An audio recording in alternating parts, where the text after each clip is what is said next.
speaker tonight was born, to talk a little bit about him, was born in Fresno, California, and he's raised in a family of 10 children. He started earning money for his own clothes at age 6 and was selling door to door by age 14. He has a bachelor's degree in zoology from Brigham Young University and a master's in biology from Southern Illinois University and a doctor's degree from UOP Dental School in San Francisco. He is a father of 6 wonderful children. You gotta love them. So sweet. And he owns a multi-doctor dental practice, which is right here in California.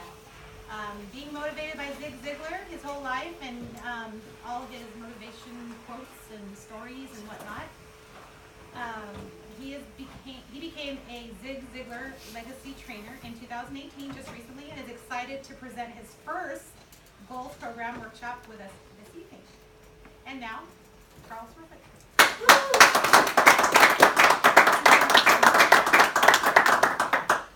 You know, I couldn't have done all this and this poster and all that stuff without Trisha. So, such a great friend and co-worker. So, anyway, wow, tonight, here we are. I just want to say a couple things about tonight and why we're here and what we're doing. And I kind of want to say what we're going to be doing, and then you can kind of have an advanced understanding of what's going to happen tonight, because we were trying to cram pack this thing into 45 minutes. Now this is a 3-hour workshop actually, and so you can give little versions of it, but this is a 3-hour workshop. So what the purpose of tonight is for me to actually introduce you to my Disneyland. Introduce you to the world of achievement and the world of Zig Ziglar and all that he's done, and his ideas on how we can use systems and mental programming and input and goal setting checklists and things to become what we want to become. Okay? So why would I do this? I just want to answer that, because you may all ask me later, right? Why would I do this? Well, I do this because I was just telling Allie here, you know, some people do bowling, right? And some people do skydiving, or some people do old cars. There's a considerable amount of time and things that they love. Well, this is what I love. I just love this. So here I am. I appreciate you guys all coming tonight. You're all my friends. And patience. And I appreciate you being here to experience whatever I've got in the book for you. Now these books, you can get them online for $29.95. I get them for $10. So I got a bunch of them. I'm a distributor. So I basically, you know, I actually own the company or something, but I work at the company. I don't get paid, and I don't know if I'm not in this for the pay. I may someday get excited about if someone likes me enough to invite me and pay me to come. That would be just an honor for me more than anything, because I love motivating people. I love seeing the eyes of someone who looks at me and says, thank you for saying something that helped me through something and helped me feel better with my life. I love that. So that's why I'm here, all right? And tonight, we're going to go through enough of this to get you excited and talk to you about possibly organizing a regular workshop where we get together as people who like to be motivated and learn how to improve our lives through goal setting. And there's 2 other ones. There's goal setting achievement, which this would be the first part of it. We'd have more to do, but you will definitely leave with some work to do after tonight. Okay? There's also building relationships and building the best you. Okay? So building the best you and building winning relationships are all part of actually making it through life, because if you just focus on goals, it's kind of like a frying pan. It doesn't turn around that well. Why? You can't hook a frying pan up because the handle keeps on hitting the ground, right? If you have a life where one aspect of your life is so focused on that all the rest of your life is not focused on, it's like you're a wheel. Your wheel of life is imbalanced, and we've seen that so much in different industries and in entertainment, in sports, where they they don't have a goals program that includes the other most important things in their life, and they're like a frying pan trying to turn around. Okay? So, does that make sense to everybody? Mm-hmm. So I was thinking about the first Thursday of every month, inviting people to come down, and whoever's interested, we're gonna have a sign-up sheet, and I'll keep in touch with you. And I love this. Okay, so let's get started. We have the whole ready sign. That's a Zig Ziglar with a little, Yoda halo around him. I wanted to mention something that I maybe we have the source in the room, so if I'm wrong, he's going to correct me. But before I start, actually, I apologize. I want to go around and just introduce. If we could take like 10 seconds to introduce each other, because we're going to do some group interaction. Just maybe who you are and maybe just a little bit about yourself. So I want you to start in the back with Evan Mount. I'm Evan Malford, and a little bit about myself. Friend of Charles, in the same group with him too. It's a lot of fun, and I'm just trying to be a better guy, and I look up to this guy, so I'm trying to learn from him. So, yeah. Thanks. I'm Emily, his wife, and he's all excited. He's like, come. So, Excellent.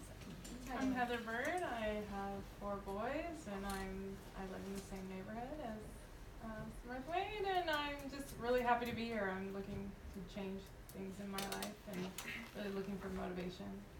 Very happy to be here. Wonderful. Obi-Wan? Obi-Wan. Notice he calls him Obi-Wan. It's getting hot. I'm getting hot. Is this me? We are the parents of Mrs. Smurfwaite. He's our son-in-law.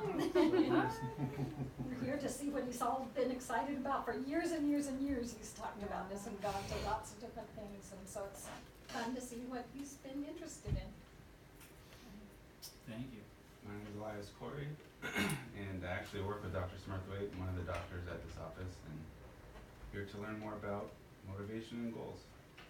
Cool. Ben Brown. I've known Charles for many years, probably 10. We go way back, and I'm here because I like to be around people that uplift and motivate me, and he definitely does that, and so I'm excited to see what we got. Thank you. Elijah Rich. I sing tenor with Dr. Smurthwaite, and known him for 2 or 3 years now that we've singing together, and I've always been impressed. And I love personal development. I love going to these events and stuff like that. Goal setting is like right up my alley. And on my birthday, I was talking to him he came to my birthday dinner and told me what he was up to. And I'm like, you've got to be kidding! That's the greatest thing ever. So definitely wanted to come here tonight to be a part of that. Awesome. Jeff Staples, Dr. Smurthwaite's been a great friend of mine ever since we moved into this area. He was my bishop for five years or so. He's always just been a tremendous inspiration and a great friend to me, and I'm excited to come here and support him and learn all I can from him. He's been tremendously successful, and I'm just I need some help in goal setting, that's for sure. So glad to be here. Awesome. Hi, my name's Allie. I have been with Dr. Smurthwaite as a patient approximately 4 years. We got to talking about quotes, and I started writing a book to my son as a gift. And I didn't finish it, so at one point I gave it to him. So he did read all the quotes and then gave it back, and I'm still working on it. But his way of speaking to you and making you feel important, and that we all have a purpose to be here. And I want to know what my purpose is. And I really get a lot out of motivational speakers, and I want to be around positive people, where that doesn't mean you can't have a bad moment, but not stay in it. And so I'm here to become a better version of that. Thank you. My name's Todd Yerkes. I've known Charles since we were 19. We were acquaintances at BYU. And then I got introduced as a Mormon missionary to Zig Ziglar, and it really struck a chord with me, and I've really embraced not only goal setting, but what I think is his method in terms of some of the different steps and the process involved. So currently I'm in sales management. I work for Continental Tire. I sell commercial truck tires.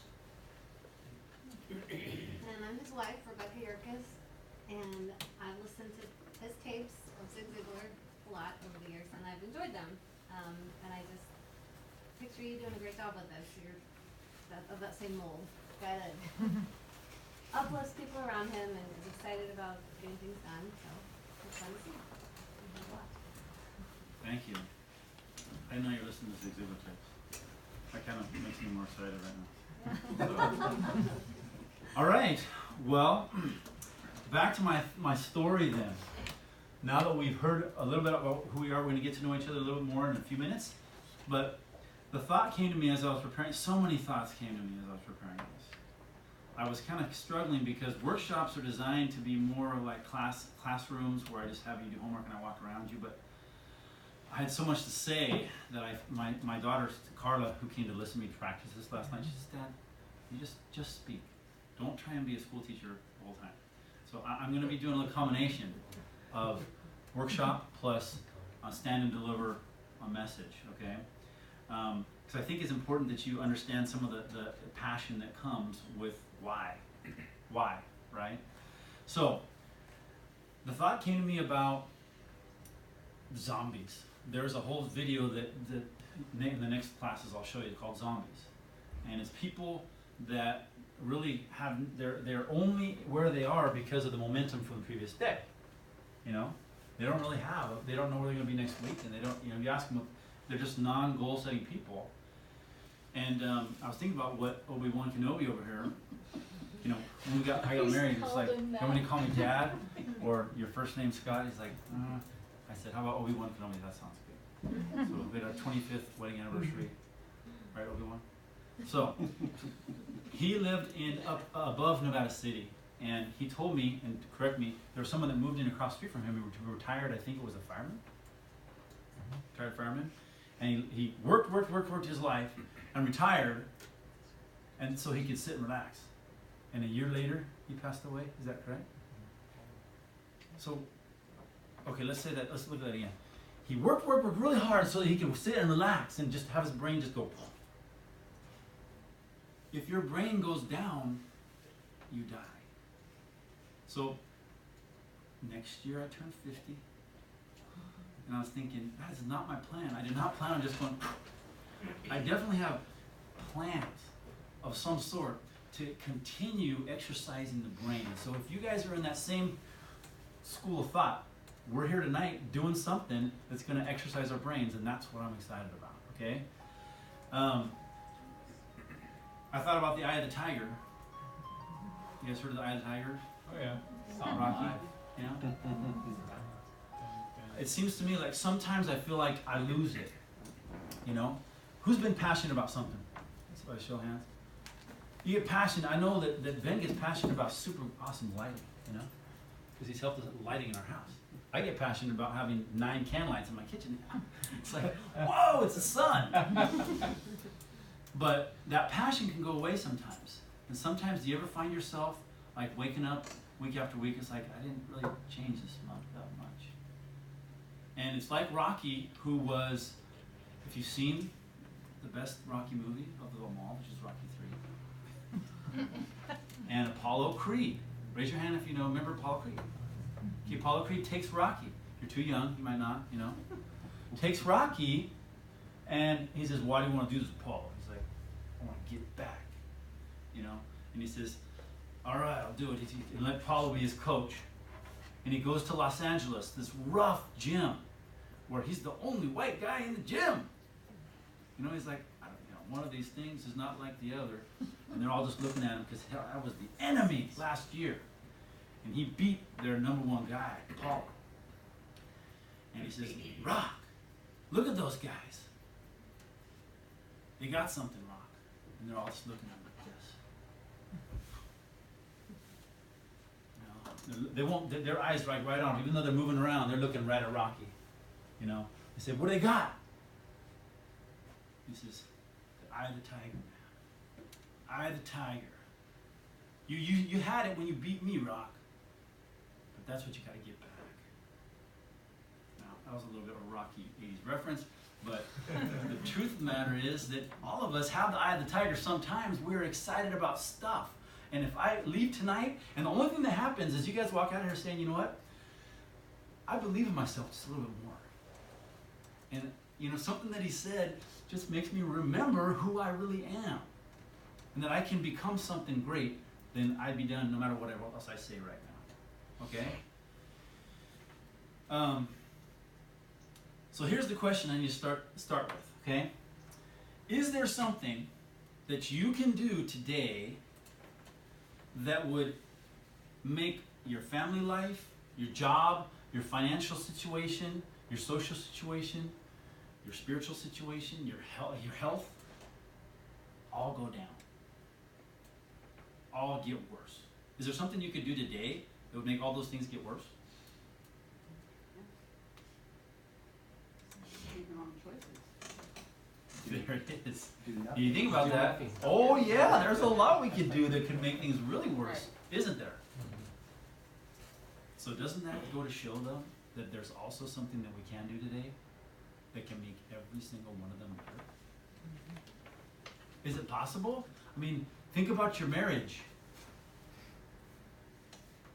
Is there something that could be better in our marriage? Is there something that could be better in my financial situation? How about my health? You know? How about my education? How about my attitude? How about my social life? Isn't it exciting to think for just a second that every single one of those things can be improved today by just one thing that you do? There's something that you can do today that would improve all of that. Now, in order for that to happen, it doesn't just happen on its own, does it? Like if you just show up to my wake, get out of bed, are all those things going to improve? No.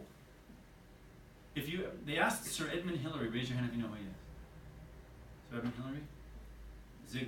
Ziglar listener over here? Zig Ziglar.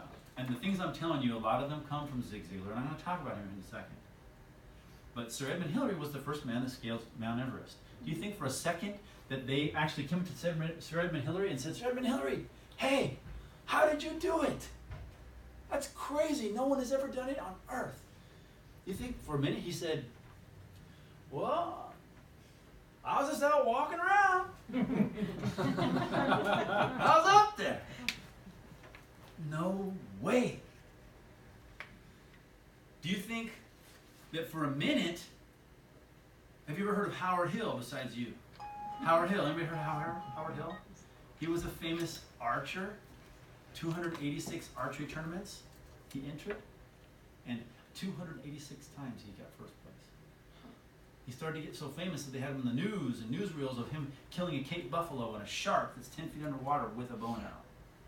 You know? So, Zig Ziglar says that if you had 20 minutes with Zig Ziglar, he could have you hitting the bow and arrow, he could hit the target more consistently than Howard Hill had hit it the best day he ever had. Provided, of course, that you blindfold Howard Hill and turn him around a few times, and then you compete. And you can win. Even though you've never even shot the bow and arrow. Why? That's a silly statement, right? It's a silly statement. Well, here's something more silly. How can you hit a target you don't even have? Right? How can we hit a target we don't even have? Everybody in here knows what a goal is. That's why you're here. So I don't need to explain the value. I think you value it. Okay? But it's important that you see and you feel it to the point where if you valued it enough, you would have more goals, wouldn't you? And incidentally, who gets the most out of this seminar? Me. Why would I want to teach this? Because I want to know it. I taught a Bible class in the mornings for 4 years. And man, when I got called to that I had to get up at 5 o'clock in the morning, I was really excited. Why? Because I wanted to know the Bible. And I wanted to know the scriptures. So, same thing here. I really wanted to know this. Now, Tricia? Yes? can you turn the lights on, please? Sure. In order to do this, we need to actually have a moment where everyone needs to stand up, okay? And we're gonna have 3 teams, okay? And I want you to put your books and stuff on your chairs so you can have each table acts kind of like as a runway, all right? Do 4, 4, 4, 4, 4, 12. Yeah. So, whoever's at your table, what's that? Just off these first tables, okay? Now, everyone needs to have a straw, so take a straw. These are unused straws, I promise. So take a straw. And you can pass those straws around, guys. Then you need to get a cotton roll. And for the next 30 seconds, I just want you to play around with your cotton roll and your straw. Play a game with them. Whatever game you feel you'd like to have. Okay? Go ahead and play games with your cotton ball. Okay? You need a cotton ball? Everybody got a straw? You need a straw. No, I'm waiting, yeah. Who doesn't have a cotton ball and a straw? I don't. Okay. Cotton balls on the- Okay. It's hard to get those straws out. You have to kind of. Okay, I'll put it right there. Trying to do the ball. You need Okay, cotton here's. balls? Okay. Everyone, make up your own game and have fun playing your game. They need cotton balls. Oh, okay. All right. Cotton balls? So keep on playing. Keep on playing. Now. You guys having fun? Okay, now we're going to play another game. Game number 2. The way we do this is you 2 and you 2 are on a team. You 3 and you 3 are teams. You're 3, you stand over here. Dr. Corey and Obi-Wan and Deanna, you come over here. And your goal now, when the music starts, Can you bring our cotton ball with us? you bring a cotton ball. You're going to have this cotton ball, and you're going to take the straw, and maybe you can demonstrate for us, Obi-Wan. And you're going to blow the straw. If it falls off the ground, you have to get it back up. But you have to blow the cotton ball over this line. And once he blows it, the next person gets to do it, and the next person, okay? So, you see how he's doing that? All right. So you guys, Obi-Wan Kenobi's had practice, huh? No, yeah, I attest to the fact, no. Oh my gosh. He's just talented, Okay. I'll tell you that. so Todd and Rebecca, I want you to join these teams. So this is going to be a team of 4 and a team of 4. And then you guys are going to be a team of 4? 4, Is there 4, four and there? 4. Yeah, there's 4, 4, 4. Nice. Okay, so 4, 4, 4. So line up. Make sure you got your team in place. When the music starts, I guess you do it, and then I do it, and you does it. Is that correct? I'm in. Okay, What? you do it, then I do it, and then he does it. Oh, wait. And it's a Do it race. over? As soon as the music starts. Are we doing this right? there's 5. There's these 3 and we're. Yeah, we had 3 and then 2. You're on this team over here. Okay, that's what it is. They're gonna split you guys up. That's right. Oh, because we don't Okay, want any, like. you guys know who your 4 is. You guys team like camaraderie right now. Get by you, boss. I know. You gotta step out of the way. Okay, so Okay, this is so our 4 right here. when the music starts, the first person goes. It's a relay, Sorry. all right? Go to the chairs. And the second person can't go until the first person's cotton roll gets past the line. All right? On your mark. When the music starts, Oh boy. on your mark, Uh-huh. get set, go. Go ahead. Okay, man. Good job.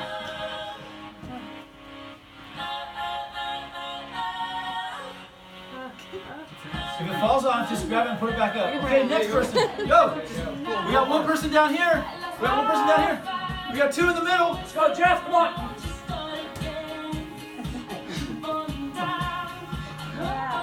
We got 3 in the middle. Nice. Is that 4? Is that the first one? Yeah. That's 4. That's 4. Team middles, you guys finished? Whoa! Wow. You gotta finish. You gotta finish. Nice. Everybody finish?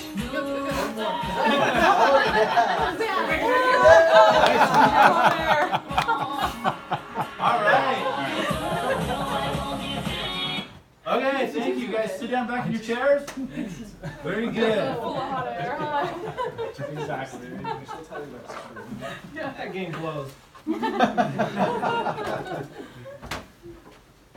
So, what did you find about the 2 games? Which one was more enjoyable? What were the teams? Going with the team? Okay. A little bit of competition. Competition. All right. What else? Focus. Focus on what? The task at hand. On the task? There was something you guys were actually aiming for? Yes. What word am I looking for? Success. A goal. Yeah. The second time you had a goal, right? What way to live life is funner? That's not even a word. Debatable. With goals. Having goals changes things up. Makes things more exciting than just ambling along. Okay? So,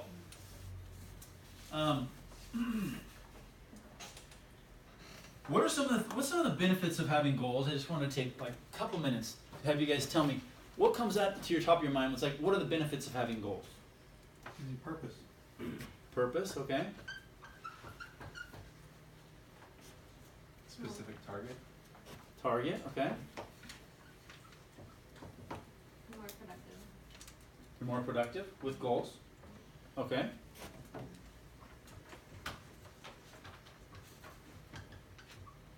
Build confidence.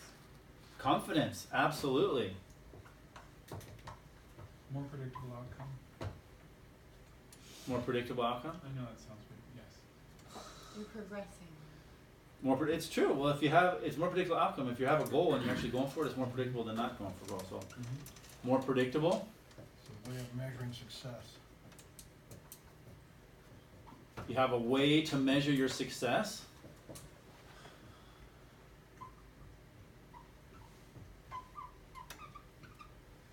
Here's a question.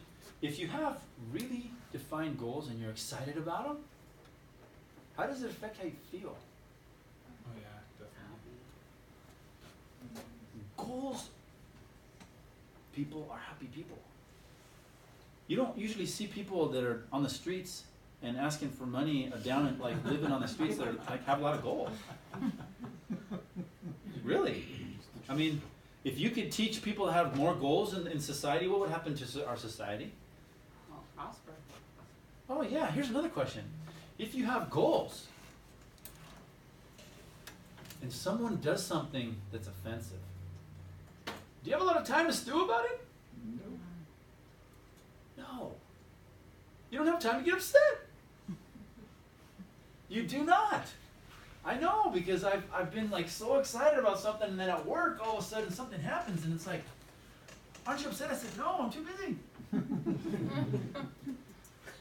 I don't have time to be upset. We don't have time to be, to not forgive. We don't have time, there's no time to hold a grudge. Now you might argue with me and say, yes, I bet you I could hold a grudge. Set a goal. Set a goal. Holding a grudge is also a goal, because you have to focus on it. That's right. Having a goal isn't enough. It's got to be the right goal. And that's what we're going to talk about tonight. Okay? Having goals is not enough, because Satan has a goal. Doesn't he? Hitler had a goal. And if we have goals, we got to make sure that we're setting those goals carefully, because that's where we're going to end up. It's like choosing a map. Like, there's a story of this great leader named Joseph B. Worthington, who was driving from southern Utah to northern Utah, but he took a wrong turn, and he saw a Nevada sign. And him and his wife were late for whatever they were late for, but they just laughed. They said, come what may and love it. But he lost his way. It's important to know which way you're going to go in, because you're going to end up somewhere. And a year from now, you're going to be somebody. What are we going to be?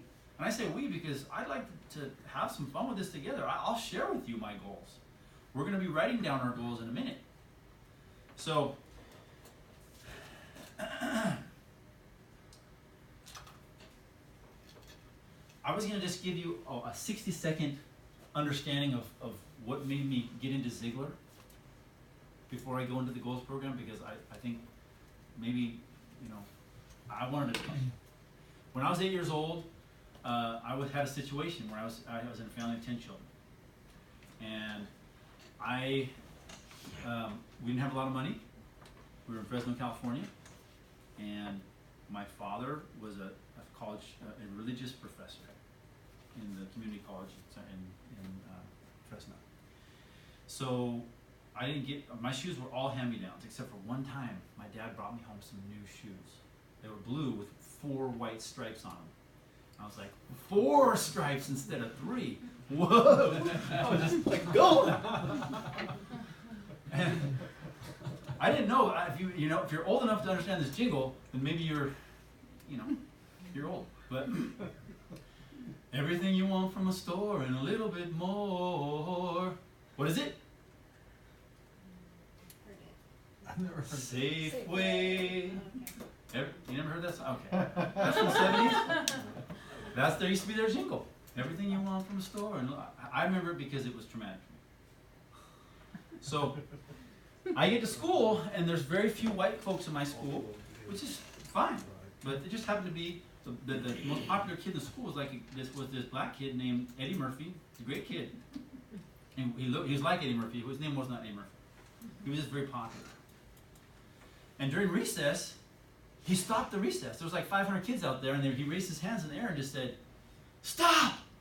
Stop everything! Stop all the games! The soccer, everything! Stop! Everyone!" Soccer game stopped, like the swing set stopped, everything stopped, and they're just looking.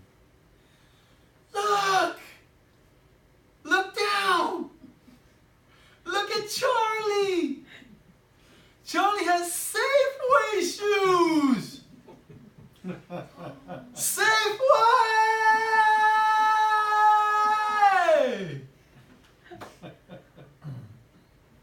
Everybody laughed really, really loud and hard. I was not laughing. I felt this small.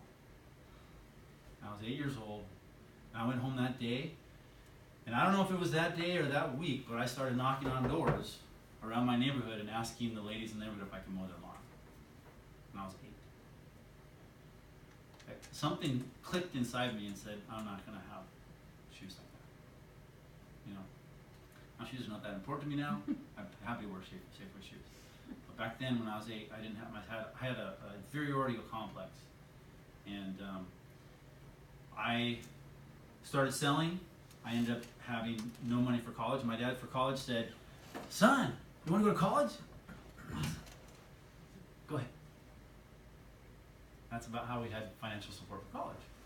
So we got to college, and I ended up selling books to go to school for college and to go on my mission for my church. And I sold books door to door, and they gave us a packet of 6 tapes from Ziglar. I didn't have a tape player in my car because it was a 1977 Volkswagen Dasher, and I had a tape player from Kmart, $10, and I played Ziglar. And he said, "You can go, you can be what you want to be, you can go where you want to go by changing what goes into your mind." I was like, okay, keep saying it, man. Keep saying it. So I'm not selling anything right now. And I just learned, in order to get self-esteem up and to change who I thought I was, I had to change what was going into my mind every day. I never listened to the radio once that summer. I made a commitment. I didn't have a radio anyway. I made a commitment not to do that. I listened to Zig Ziglar the entire time. So, that said, that was longer than 60 seconds, but that's how, part of the reason why I'm here today is I've always wanted to talk to people about how this changed my life. Okay? Now, roadblocks. Let's open up our goals achievement. Okay? And go to page 4, where it says setting goals and roadblocks. Alright? When you print things, it prints it into your mind. Okay? When you print things, it quadruples your retention. Okay? So we talked about why you have to have goals. Alright? What happens when you have goals?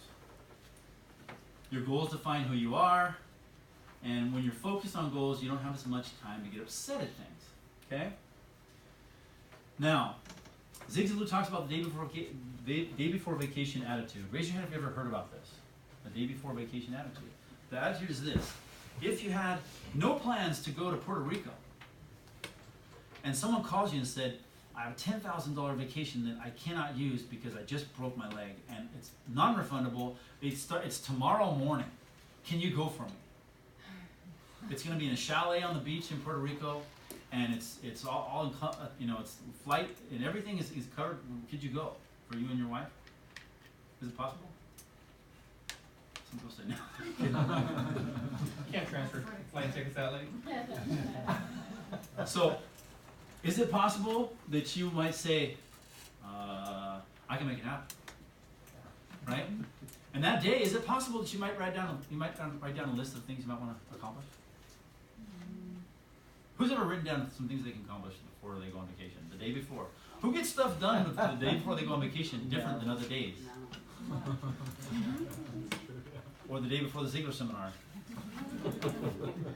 We get a lot of things done. And he says that that's essentially goal setting in its most simple form. The day before vacation attitude, what happens if you lived every day that way? If you're 10 times more productive the day, the things you had to get done for the next 2 weeks, you got them all done in one day? It's kind of like, how much can you bench press? I don't know, I got 20 things done on Wednesday because it's the day before the vacation. Well, how much can you really get done in your life? You can get done a lot more if you have goals, okay? So, what are the roadblocks, okay, that cause a brick wall for us? What stops us, right? You hit a brick wall. Isn't it true that we have set goals and we want to do something? Like, I set a goal, like when I was a kid, I wanted to become a motivational speaker.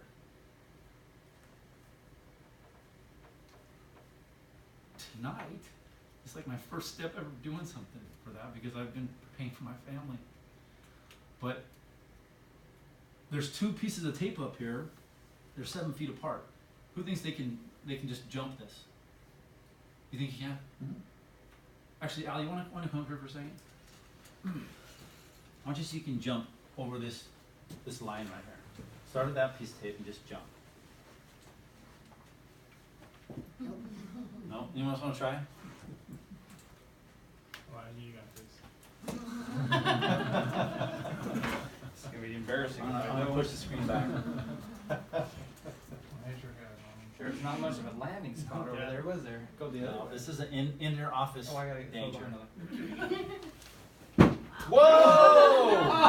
I did it!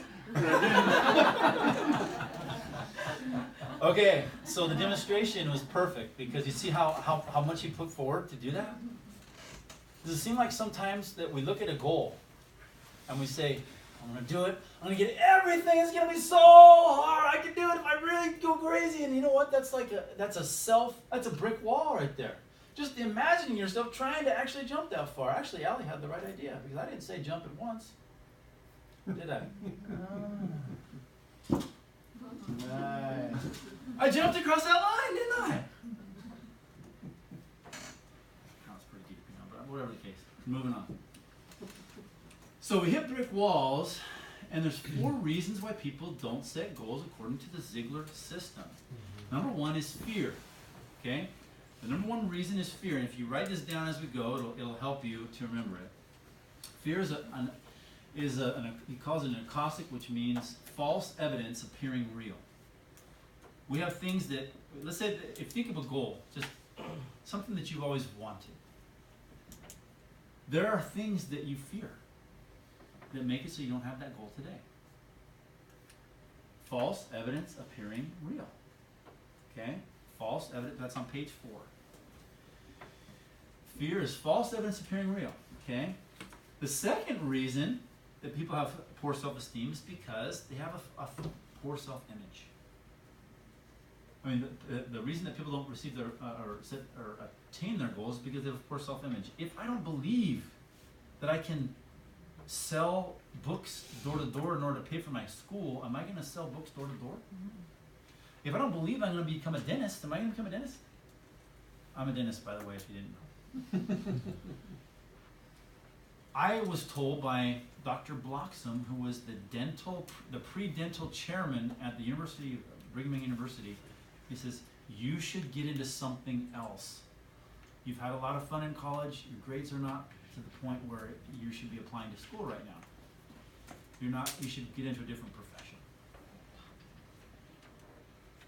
Now, when I walked out of his office, he's basically expelling me from the program. I said, no, I know that I can do this.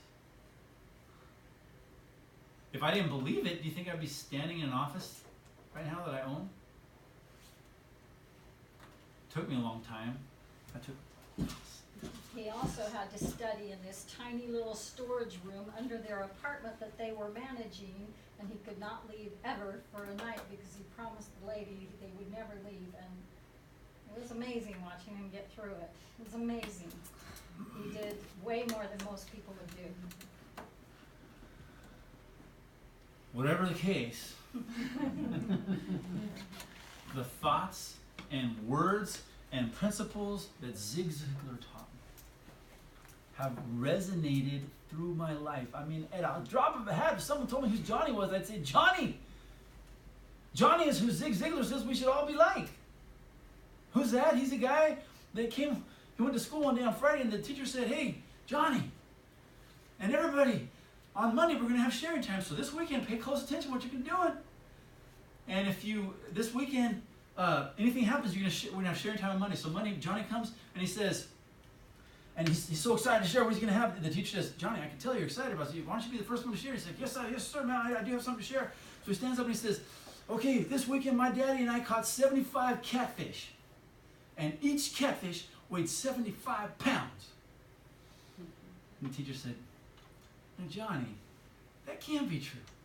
He says, yes, it is, ma'am. My daddy's a great fisherman, and I'm even better than he is. We caught 75 catfish, and each one of them weighed 75 pounds.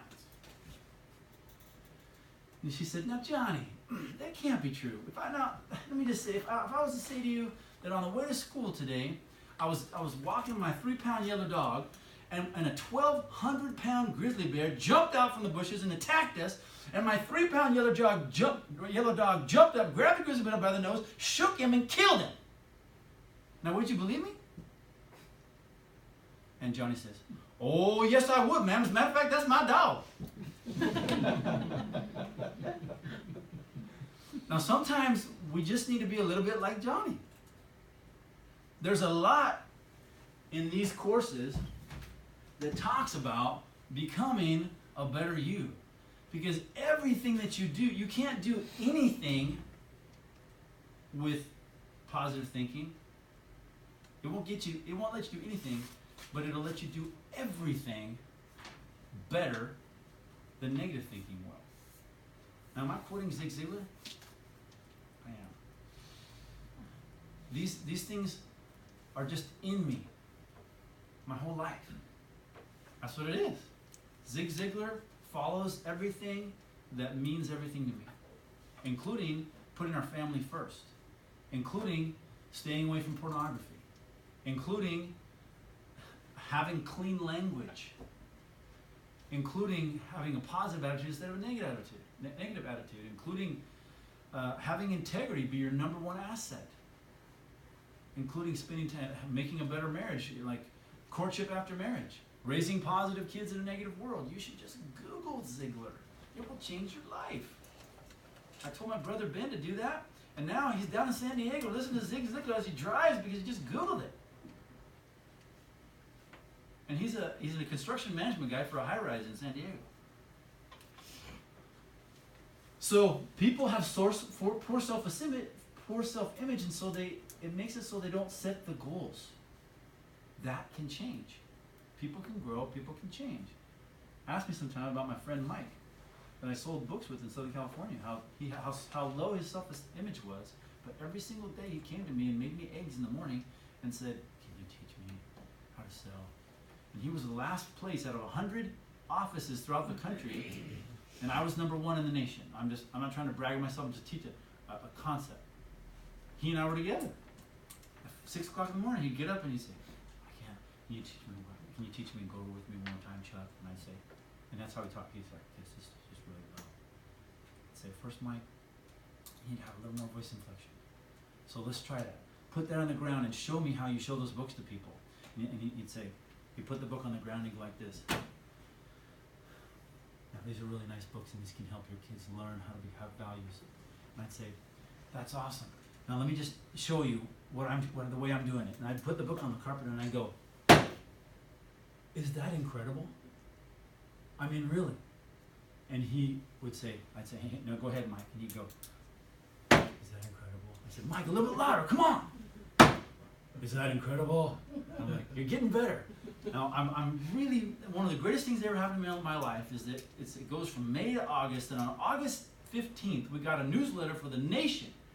And who do you think number one was and number two? You and Mike. Me and Mike. Mike went from being last in the country to being first, because your self-image can change. You can grow. You can change. You're not stuck where you are. Tomorrow is a new day, and it's yours. Yesterday ended last night. Tomorrow's a new day. What's it going to be like for you? Right? Everyone stamp your feet if you say right. Yeah! So, other things that people have never been sold. What am I doing right now? I'm selling you on having goals. And a few other things that come with setting goals. Okay? People have never been sold. Can you do something if you're not sold on it? I'd like you to go and drive to Disneyland with me tomorrow. Well, Heather, if you're not sold on it, you're not going to put gas in the car and drive for 6 hours or 8 hours. You got to be sold in order to have motion in your life. You got to be sold.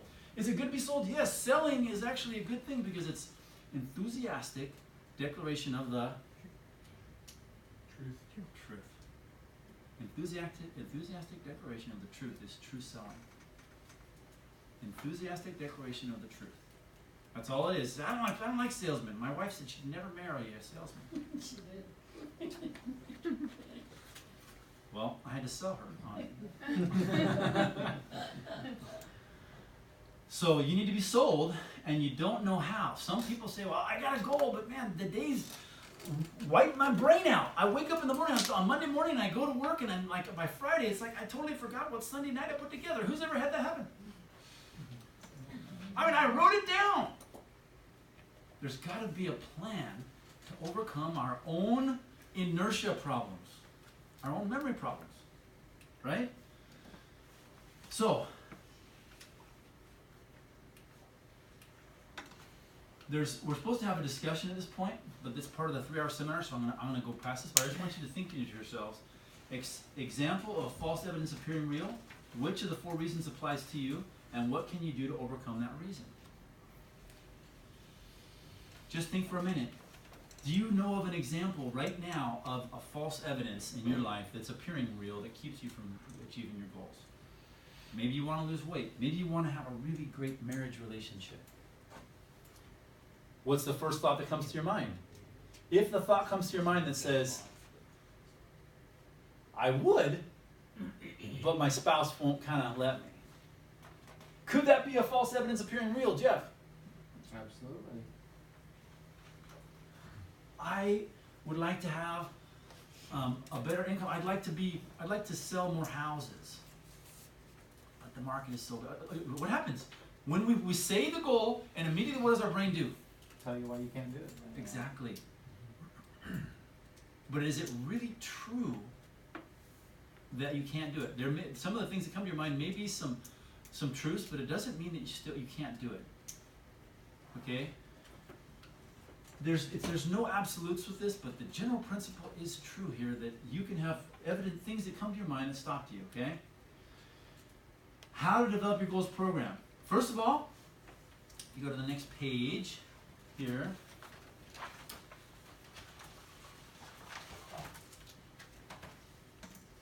The bad news is, you want to write this in, is that it's going to take what? More people spend way more time planning a wedding for their daughter than they do planning their whole what? Marriage. Their whole life. Let me say that again. People spend more time planning a wedding than they do planning their entire life. Wouldn't it be worth our time to sit down together in some kind of dentist office training room and actually think about planning our life a little bit? I know that I have a financial planner, and he's all about the plan, as I almost tripped. If we don't have a financial plan, 10 years from now, we might not be where we think we're hoping to be. we can hope to be somewhere. I sure hope that I can be somewhere financially. Do I have any steps in place? It takes time and it's worth it. I mean, what are some things that we take time on that we could replace? I mean, I spend a lot of time on Saturdays cleaning up my house.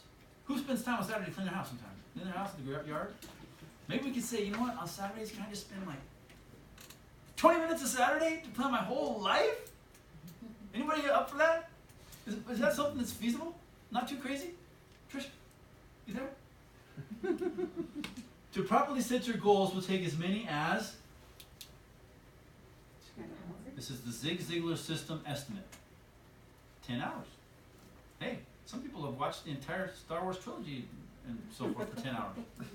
You're laughing because you did.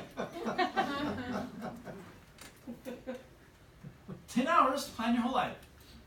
The good news is about developing goals program is that you will find that 4 to 10 hours extra a week at least if you plan it. Now you may be thinking immediately, I'm trying to resolve objections before they come up. You may be thinking, okay, he's talking about setting goals. He's talking about having 4 to 10 extra hours per week. But I just don't set them. I haven't done it in the past. I'm in this inertia where my life has gone through and I haven't set them and I kind of just live with this haziness. Does that mean that we can't change that? Yeah, you can walk out of here with a resolve, say, you know what, I'm going to set goals. Because how can you hit a target that you can't see, right? Another thing that's great, when you learn to set one goal, you can set any goal. If I set a goal to blow the cotton across the tablecloth, I can probably set a goal to be a certain level of motivational speaker in the community. I can also set a goal to have a really awesome relationship with my teenagers. I can set a goal to get closer to God. I can set a goal to try and grow my hair back. Goals are exciting. Anything that you ever dreamt about is not going to happen unless you plan it and set it. Why not grab onto it? It's free. You can grab onto it, and boy, tomorrow your day could be totally different if you're focused on it. Couldn't it? If you're going to end up with a balanced life, you're going to have to plan for it and prepare for it. So these are on page 5 for you to fill in, and that's the workshop aspect of this. Everybody got that?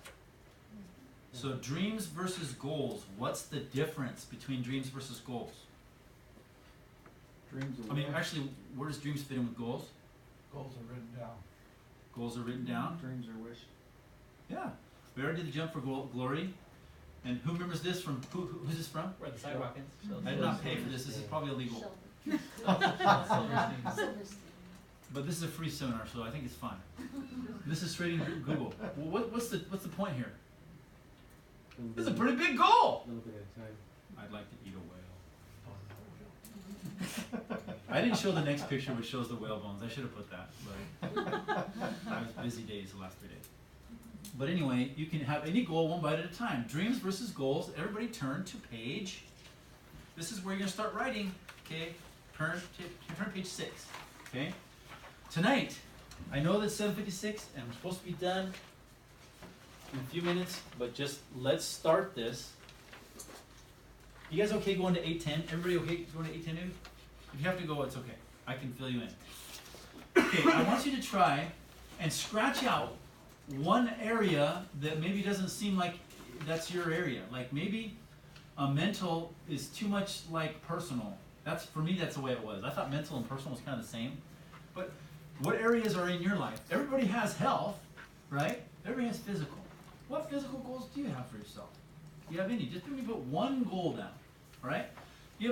Most people have a career unless you're retired, but maybe that's your career now is going to be a Zig Ziglar speaker or something. Do you have a goal? Don't be like that fireman, right? There's no retirement. Everybody say that. There's no retirement. There's no retirement. Retirement is death. You're gonna have a career after your career. What's your career goal? What would you like to be or do or say? Would you like to be a race car driver? And if you already got it, see, awesome. Who actually got my homework request? Wow. So we can move faster. If you didn't get your homework request, take a moment to try and write something down. And this is going to be something that you're not going to finish tonight.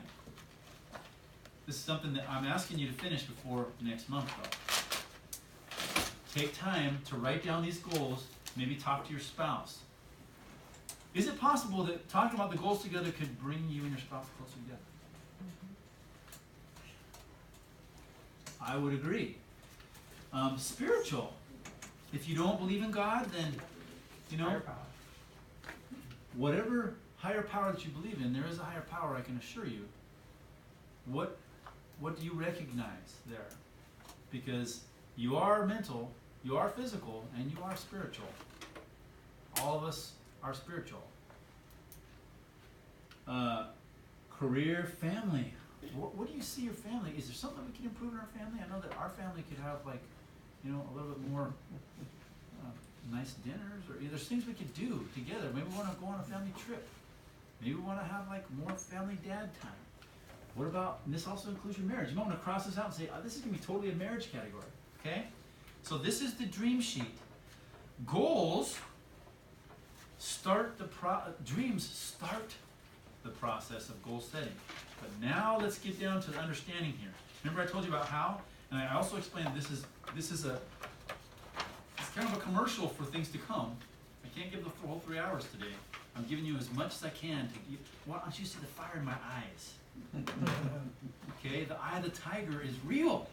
You should have the eye of the tiger right now. It's just like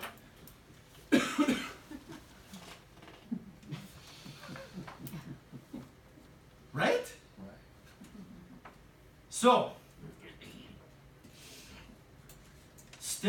there's 7 steps. If you look at page 7, okay, there's steps to qualifying your goals, okay? But, and I'm going to briefly go over those so we can get to the wheel of life, because this wheel of life is important for you to take at least 60 seconds to rate yourself, all right? But in order to set goals, you have to take the steps, ask the questions. Is it really my goal? Is it morally right and fair to everyone concerned? And this is every single goal that you have on page 7. Is it consistent with my other goals? If I set a goal to become an Olympic athlete, well, I might not also be able to become a golfer. There's things that will conflict, won't there? Can I emotionally commit myself to finish the goal? Ask yourself the question. If I can't become a dentist, in my own mind, I'm not going to become a dentist. Emotionally commit. Can I see myself reaching the goal? Close your eyes and can you see yourself? Is anybody willing to raise their hand and tell me one goal that they have? Just share with the group. Right. Physical, I want to get down to 220 pounds, 15% body fat. Okay. Can you see yourself in the mirror? Yes. Every time I look in the mirror, what are you talking about?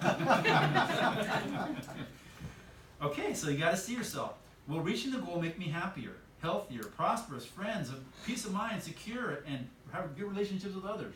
Will it affect my marriage? That's going to be a conflict. Can you imagine if every single one of your dreams on here you put through this machine? It's like a pinball machine, and if it actually makes it through, that's a good goal. It's like a filter. You pour all the balls of filter in, and if they get through this Ziglar 7-step program, at the bottom are your true goals that are healthy, that are honest, and right for your family and for you, and real and emotionally sound. Because all these dreams are awesome. I might have a dream. I want to go out and walk on the moon. Might be part of my dream sheet. That's okay. Put it on there. I want to walk on the moon. But is it feasible? Is it right for everyone? Is it something that I emotionally can commit to? Can I see myself doing that? Will it affect my family? These are things that all have to be asked, okay? Choose 4, and then this wheel of life, I want you guys to go to the wheel of life. And I just want you to go now and rate yourself. I want you to put a little ball, draw a little circle around wherever you think you are. For example, for me, If I said I was going to rate myself spiritual 1 to 10 and say, how spiritual do I feel that I am? And this is not public. This is you only. This book is your book. Do we do it on the dream sheet? No. It's you go to the next page. It's page 10. Sorry, 2 pages up. Page 10 in your book. Not on the dream sheet, guys, but on page 10. That's where you do your. Put your name in the middle. Put Allie right in the middle. Or your name, okay? And then write down a dot. Now, if you think you feel totally secure financially, give yourself a 10. But if you're mentally and family low, then you're a frying pan trying to go down the street. I'm going to take a few minutes to do this. I'm going to have some thinking music. This is 2 minutes. Thinking music, which is, Ben knows what it is.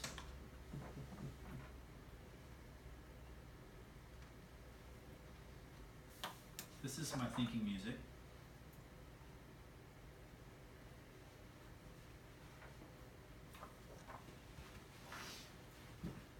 Comes up.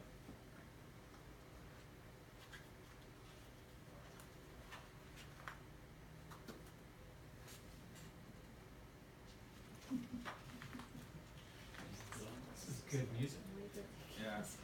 Yeah. Go ahead and keep thinking. The music is Wi-Fi. The sound of silence. That one. Let's just do.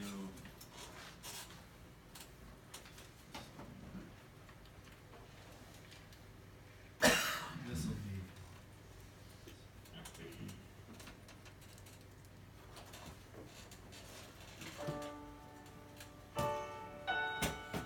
How's this? Thinking music? That's her bathroom. Outside to your left. Thanks. Through the door.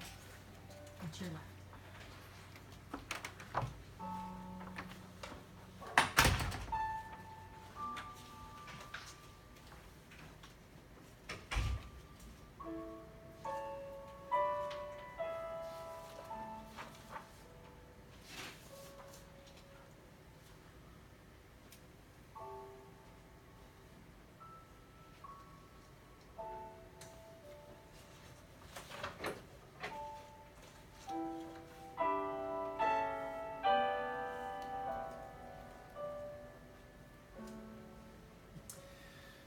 Once you put a dot on here, I want you to draw a circle connecting the dots so you can look at your wagon wheel.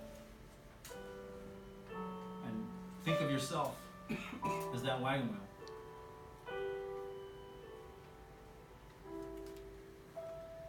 And I want you to understand also that I'm not up here thinking. I hope you don't think that I think that I'm Mr. Wagon Wheel Perfect. I remember I told you I did this so I can help me more than you.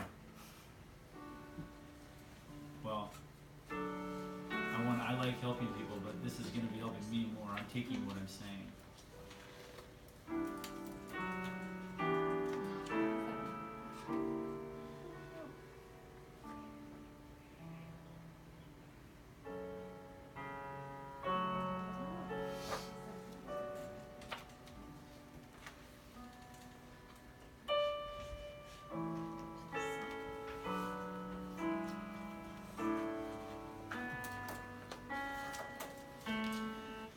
All right, so I want you to take this workbook home tonight. Put your name in it. Own this thing. All right? And the pages that follow will give you more information. And what we'll do is I'm going to decide on what portion of the rest of the seminar that I can help you guys get through. But you'll come much more prepared next time. But I want you to take this workbook home and try and follow the sheets here that make you write. You ask those questions. Once you get about 4 main goals, you have to answer. You have to put the goal at the top of the final filter, where it says you identify the goal.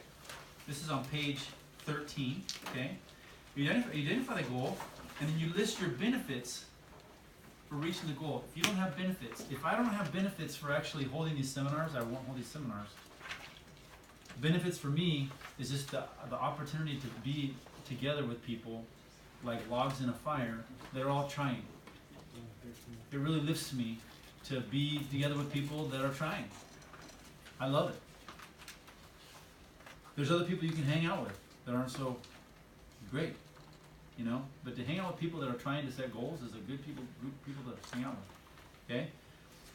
You have to list your major obstacles. Well, what's stopping me from having that marriage? What's stopping me from having that financial? What's stopping me from having that 220 weight? Skills and knowledge. This going through here, and then plan of action and a completion date. The most important one is that bottom one. In fact, I would start with that one. But these are goals that you know you've already asked the questions to, and I encourage you with your spouse to sit down and decide, you know, we're going to go on a date. Go somewhere nice. Maybe sit in a car and overlook the sunset or something and say, let's look do our goals together. Let's have some bonbons also. You know, bring some food.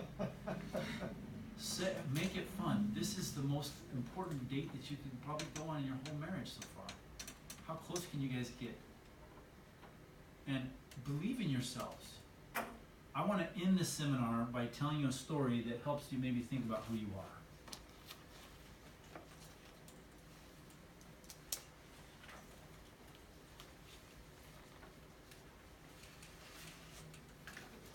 I have to go back here.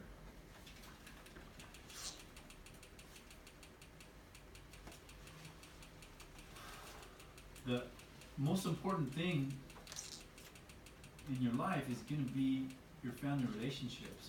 And I had some things here. This was from Star Wars. It was for early one where it said, "Go rethink your life."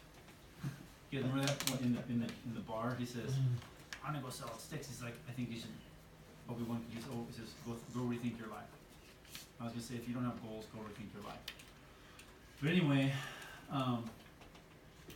this was a big step for my goal, was to become a Zig Ziglar certified trainer and have the opportunity to go speak on their website. I can be called upon once I finish doing my seminars like this, where I practice. You guys are helping me practice. But I just want to end with this picture.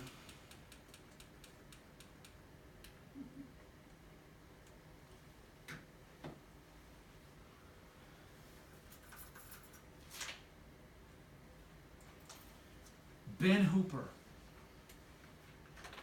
Ben Hooper, who knows the story of Ben Hooper? Nobody? Ben Hooper was a young boy that was born without a father. People didn't know who his father was in the early 1900s. At that time, if you didn't have a father, you were ostracized brutally and absolutely like segregated. People that they didn't know who your father was. Your mother had a baby out of wedlock, and the father was not known. It was extremely difficult. When he was 3 years old, other mothers would not let their kids play with a 3-year-old child. When he got into school, they gave him a little desk. They started at first grade at 6 years old. He'd sit at his desk, and at recess or at lunch, he stayed in his desk because other people would go out and they'd eat together, and they'd ostracize him. Suffice it to say, he had a really, really hard childhood.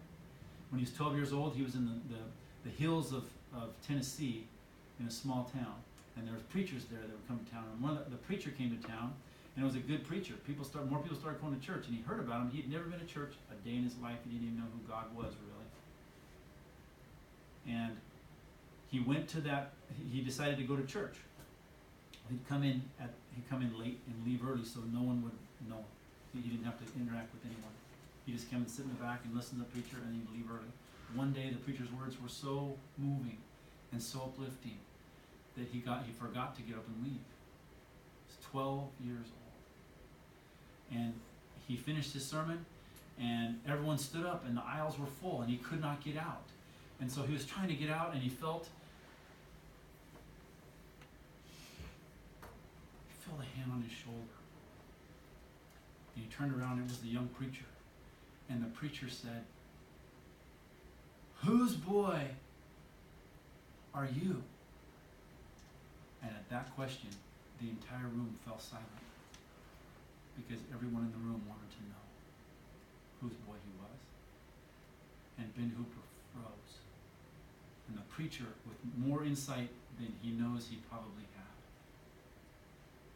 The thought came to him and he said, oh, I know whose boy you are. Why, the family resemblance, it is unmistakable. You are a child of God. Then he slapped him on his back and said, now go. Go see that you live up to it. Ben Hooper, many years later, said that was the day, in relating this history, that was the day that he was elected governor of Tennessee and later re-elected.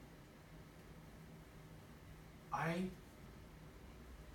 want you guys to know that I know that I'm a child of God, and each person on the earth here, we're children of God, and God don't make no junk.